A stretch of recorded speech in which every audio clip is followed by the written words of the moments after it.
Well, growing up isn't easy. That's just facts, right? Adding the pressure of social media and the constant screen time and 24/7 digital monitoring, and it can give the entire family anxiety. Of course. Deirdre Fitzpatrick sat down with one author who's devoted her life to helping parents navigate this confusing topic. She joins us now with more. Yeah, her name is Dr. Devorah Heitner. She is the author of a new book called Growing Up in Public. You might remember her previous book, Screenwise, which was also a huge hit with parents and kids, but in different ways. It's about the impact of coming of age in a very public world. And she shared with me 3 tips that could change your family's relationship with technology. It's almost like a gut reaction for parents to want to clamp down on devices by setting limits and by having monitoring over what their kids are looking at. You really advise against that and push mentoring over monitoring. Why is that? Ultimately, we need to teach our kids to do the right things and make wise choices and even recover and move forward from their mistakes, as opposed to catching them doing the wrong thing. Because when we catch them after the fact, that doesn't actually really help them learn how to do it better.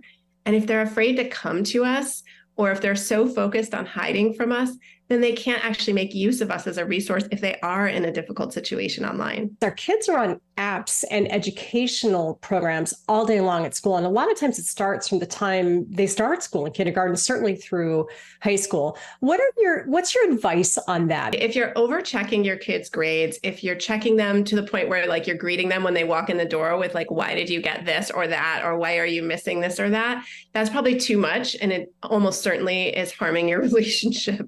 So I would say if your kid is getting mad at you, if you're checking so much that they're upset, then I would really talk with them about maybe taking it off of your primary device. And if your kid is really stressed out by checking their grades too often, I've talked to a lot of kids who need to check, less frequently. They can take it off their most frequently used device and put it on a less frequently used device, put the password in a drawer. They shouldn't be idly checking their GPA, 5 times a day. A lot of our talk about privacy with our kids has to do with what they're posting online. The truth is we should probably be looking in the mirror a little bit more with what we're sharing about our kids online too. 100%. I have met so many kids who are so embarrassed by things that their parents are posting. When I go into schools, I'll ask kids to step in a circle if their friends have posted something that's embarrassing, and about half the kids will step in. And then if I say, if your parents have ever posted something embarrassing, and 100% of the kids will step into the circle. So every kid is saying that this is going on unless their parents literally don't use social media at all.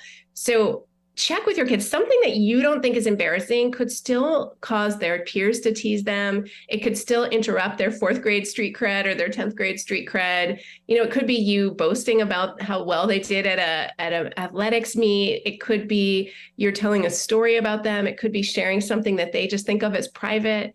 And what you want is for kids to feel safe at home. You want them to feel like you have good boundaries. And if they're telling a story about themselves, it's their choice to share.